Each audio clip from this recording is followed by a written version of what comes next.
Maternal mortality in America has reached a crisis point. For every 100,000 births, 32.9 mothers die, making it the highest rate among developed nations.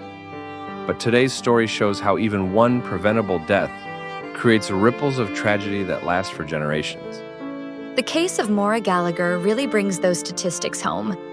She was 38, healthy throughout her pregnancy, and went to Stanford Hospital in Connecticut for what should have been a routine C-section to deliver her twins. You know what's particularly devastating about this case? The warning signs were there from the moment she arrived. Her blood pressure was elevated, her platelets were low, classic indicators of preeclampsia that somehow got missed. And those symptoms were especially significant because she'd had normal blood pressure throughout her entire pregnancy, right? Exactly. And being 38 with twins already put her in a higher risk category. But here's where things really went wrong. They proceeded with the C-section before even getting the preeclampsia test results back. Well, that's particularly troubling given what we know about preeclampsia. It's completely manageable if caught early, but can be fatal if not treated properly. The timeline of what happened next is just heartbreaking. After delivering her babies, Maura started showing serious symptoms: shaking, headaches, shortness of breath. But you know what the medical team did? They dismissed it all as anxiety. That dismissal of women's symptoms is unfortunately all too common in healthcare. And in this case, it had catastrophic consequences. Right. When she complained of nausea, they gave her ephedrine, which actually made her already high blood pressure even worse.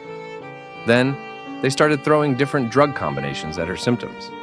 But by then, well, it was too late. Just 4 hours after giving birth to her twins, she suffered that catastrophic brain bleed.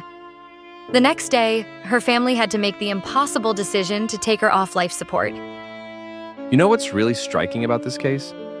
The hospital tried to defend themselves by claiming Maura had some underlying genetic condition, a vascular malformation in her brain. But the jury wasn't buying it. And after an 8-year legal battle, they awarded the family $22 million, finding that her death was completely preventable. But here's the thing. While that verdict validates the family's fight for justice, it can't bring back a mother, a sister, a partner. Her twins just turned 8.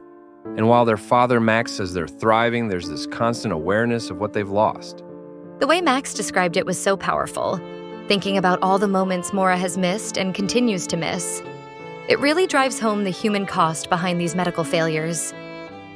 And you know what's particularly significant about this case? It's part of a broader pattern. The U.S. maternal mortality rate has actually increased by 40% in recent years, with Black women facing 3 times the risk of white women. That's exactly why Maura's family is speaking out. Her sister Erin called it a systemic failure that often comes down to, in her words, arrogance and sloppiness in recognizing when new mothers are in trouble. The really frustrating part is that many of these deaths are preventable. It often comes down to basic things: recognizing warning signs, taking appropriate action, and most importantly, listening to women when they say something's wrong.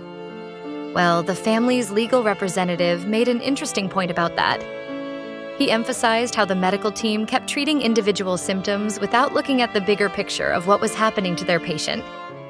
Looking ahead, what gives me hope is how the family is channeling their grief into action. They're using Maura's story to push for better awareness of preeclampsia risks and more responsive maternal health care.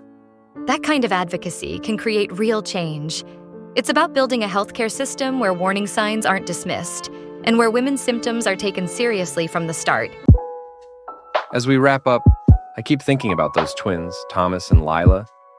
Their father says Maura is with them every day, and maybe through their family's advocacy, her story will help prevent other children from growing up without their mothers.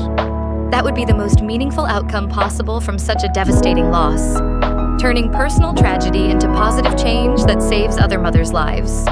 That's a wrap for today's episode of All About America. Thanks for riding along as we explored another piece of the great American story. If you enjoyed the show, make sure to give us a thumbs up, subscribe to our YouTube channel, and hit that notification bell so you never miss an episode. And don't forget, we've got more stories, more conversations, and more America coming your way. So tune in next time for another fun and fascinating journal. Thanks for listening, and we'll see you next time on All About America.